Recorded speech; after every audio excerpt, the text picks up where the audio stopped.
और अब वक्त है आज़ादी के सफ़र की आज की कड़ी का। आज हम क्रांतिकारी स्वतंत्रता सेनानी राजेंद्र नाथ लाहिड़ी को याद करेंगे, जिनका आज जन्मदिन है। वे हिंदुस्तान रिपब्लिकन के सदस्य थे। उन्होंने काकोरी घटना में भी भाग लिया था। आज के अंक में हम उन्हें श्रद्धांजलि देंगे।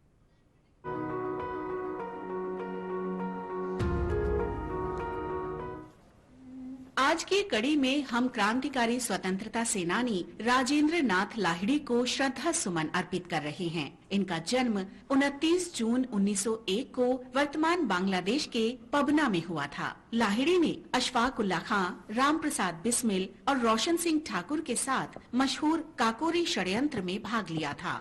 लाहिड़ी को भारतीय क्रांतिकारी आंदोलन में बदलाव का प्रतीक माना जाता है। 1920 के दशक के दौरान क्रांतिकारी आंदोलन ने ब्रिटिश विरोधी राष्ट्रवाद से विचारधारा में समाजवाद तक और धार्मिक आस्थाओं में अनीश्वरवाद तक का परिवर्तन देखा। लाहिड़ी ने सामाजिक और पारंपरिक रीति रिवाजों को लगातार चुनौती दी, इस सीमा तक कि उन्होंने उस पावन जनेऊ को भी अमान्य करार दिया जो ब्राह्मणों के लिए अभिन्न माना जाता था। उनका मानना था कि सामाजिक पूर्वाग्रह प्रगति के मार्ग की बाधाएं हैं और हमें इन्हें दूर करना होगा। बनारस हिंदू विश्वविद्यालय में अध्ययन करते समय राजेंद्र नाथ लाहिड़ी का परिचय विख्यात क्रांतिकारी सचिंद्र नाथ सान्याल से हुआ। लाहिड़ी में आजादी की चिंगारी और ललक देखकर सान्याल ने उन्हें बंगवाणी पत्रिका का संपादक तथा अनुशीलन समिति की वाराणसी शाखा का समन्वयक और शस्त्र प्रभारी बना दिया। सान्याल की प्रेरणा से लाहिड़ी हिंदुस्तान रिपब्लिकन एसोसिएशन के सदस्य बन गए।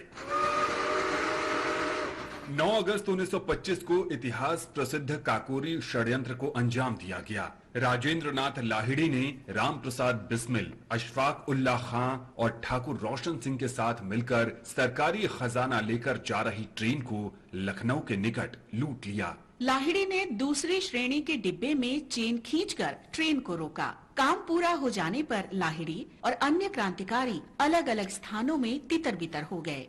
काकोरी घटना के बाद लाहिड़ी और 8 अन्य क्रांतिकारियों को बम बनाने का काम सीखने के लिए दक्षिणेश्वर की एक बम फैक्ट्री में भेजा गया। बताया जाता है कि उनके काम के दौरान विस्फोट की एक तेज आवाज ने पुलिस को सतर्क कर दिया और वे सभी गिरफ्तार कर लिए गए। दक्षिणेश्वर बम मामले में लाहिड़ी को साजिश का मुख्य आरोपी पाया गया और 10 वर्ष की सजा देकर अंडमान की सेल्यूलर जेल भेज दिया गया। हालांकि जब काकोरी मामला शुरू हुआ तो लाहिड़ी को साजिश रचने में सहयोगी पाया गया और सुनवाई के लिए उन्हें सेल्यूलर जेल से लखनऊ सेंट्रल जेल स्थानांतरित कर दिया गया। यहां अन्य क्रांतिकारियों के साथ उन पर मुकदमा चलाया गया।